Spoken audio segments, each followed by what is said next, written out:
Amongst other descriptors, tone deaf has become synonymous with Wizards of the Coast. Hello, this is Mara Jade, and I'm back with another video. And the whole OGL fiasco is back in the news because for some reason, whatever God knows reason is out there, Wizards of the Coast cannot seem to fucking learn and stop digging the hole they're in. And what do I mean by that?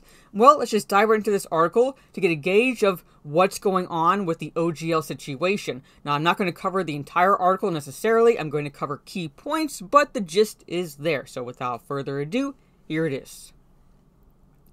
The tabletop role-playing game community took a keen interest in intellectual property law in January when changes to the Dungeons & Dragons open game license were leaked.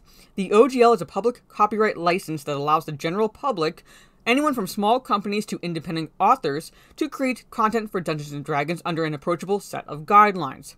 Now, traditionally, creating content for an existing game means negotiating finances, creative freedom, and content distribution with the game's owner. While commonplace, these negotiations take time and can be challenging for smaller creators who don't have the administrative knowledge or corporate reputation to get a deal done. So in contrast, the OGL allows anyone to modify, copy, and redistribute aspects of Dungeons & Dragons without gaining permission or paying licensing fees to Wizards of the Coast, the owner of the ubiquitous role-playing game. Okay, so there it is. There's like the gist of it, pretty much.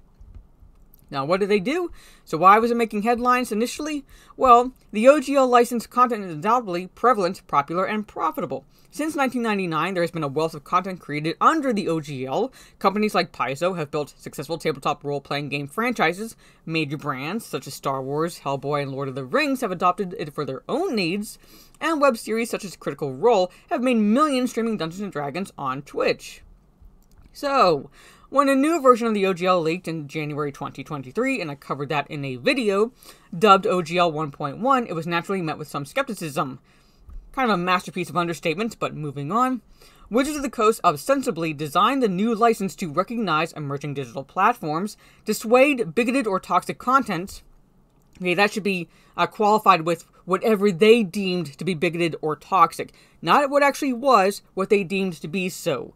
And most controversially, to introduce anti-competitive measures, okay? Now, in addition to putting into question the ownership of past and future products, these measures included deauthorizing and replacing the original OGL, so that would have been scrapped entirely, requiring OGL creators to register new products with the Wizards of the Coast, and mandating royalties from companies earning more than $750,000 yearly. Removing perpetual rights, meaning OGL 1.1, could be changed down the line. So, anything to suit Wizards of the Coast whims could be changed and still screw over third-party content creators. Alright? So these proposed changes were met with widespread opposition from players and businesses, many of whom felt its restrictive parameters would be unlawful, unfair, or damaging to the hobby. Which, incidentally, in my humble opinion, Wizards of the Coast has been doing since the 4th edition of Dungeons & Dragons. That hobby's been fucked since the 4th edition. But, moving on. Alright, so this is what fans did. They campaigned to unsubscribe from D&D Beyond.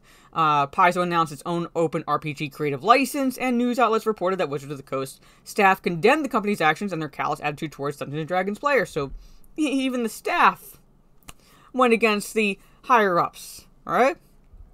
So, this is the history of the OGL. I'm not going to go into that.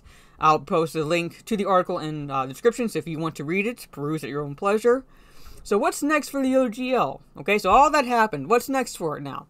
The OGL controversy seems to be winding down with Wizards of the Coast releasing Dungeons & Dragons core mechanics under a Creative Commons license. That's similar to OGL 1.0a, will allow creators to freely use game mechanics, but not, repeat, not narratives, characters, and settings. So you can use the game mechanics, but you can't use narratives, characters, and settings. So importantly, this new arrangement will not supplant or nullify the OGL 1.0a, which remains a key sticking point for companies that have built upon the license for decades. So they're still screwing over companies. They're still screwing over third-party creators. Alright? Still, the future of the OGL seems unsettled. Recent events have forced fans to reconcile their love of Dungeons & Dragons with the reality that Wizards of the Coast, which is owned by Hasbro, is a large corporation with commercial interests at heart. Yeah, like, no fucking surprise there. Really, no fucking surprise there. They're a corporation. They put the business needs, profits, particularly now, I should say, like in recent events, over what's actually best for the D&D community. While the rebuke of the new OGL was certainly a victory for publishers and creators, Dungeons & Dragons seems more precarious than it has been in years. What was once simply fun and games has turned into a shared struggle for ownership over the world's most popular role-playing game. Alright? So that is the article, just to give you an idea that they still tone deaf. Still tone deaf. It's become more about pandering, identity politics, agenda, removing races, such as the Hadozi, which I've brought up in other videos, a monkey-like species, because people equated that species with black people and slavery and things like that, when incidentally, or I should say, like most people who play this game, rational, normal, sane people, just saw it as the monkey species it was, did not equate it at all with anything fucking, in our fucking reality. Same with orcs. If you look at orcs and see black people, then you're racist, because orcs are just a species. That's it. A fantasy character species. But then they started pandering to those types of people. They started removing aspects that they deemed toxic and bigoted, as I mentioned.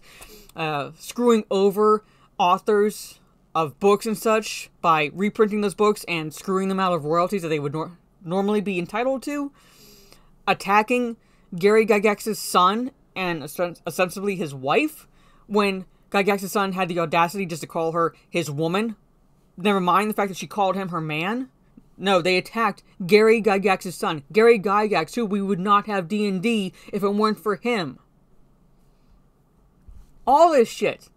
And now further, tone deafness from Wizards of the Coast.